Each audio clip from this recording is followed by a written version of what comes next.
بے شک حضرت ابو ہریرہ رضی اللہ عنہ کہتے تھے کہ قرآن پڑھنے کی وجہ سے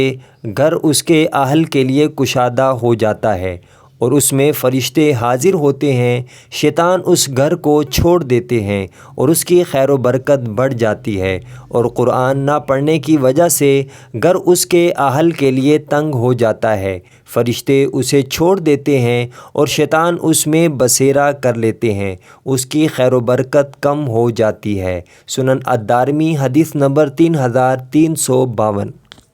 حضرت عبداللہ رضی اللہ عنہ سے مروی ہے کہ انہوں نے کہا، یہ قرآن اللہ کی دعوت ہے، جس قدر ہو سکے اس میں سے لو، اور میرے خیال میں اس گھر سے حقیر کوئی چیز نہیں جس میں کچھ قرآن نہ ہو، اور وہ دل جس میں قرآن کا کچھ حصہ نہ ہو وہ ویران مکان کی طرح ویران ہے جسے کوئی آباد کرنے والا نہیں۔ سنن الدارمی حدیث نمبر 3350۔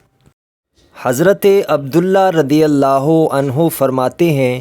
کہ رسول اللہ صلی اللہ علیہ وآلہ وسلم نے ارشاد فرمایا، اپنے گھروں میں سورہ بقرہ کی تلاوت کیا کرو، کیونکہ جس گھر میں سورہ بقرہ کی تلاوت کی جاتی ہے اس گھر میں شیطان داخل نہیں ہوتا۔ مستدرک امام حاکم حدیث نمبر 2063۔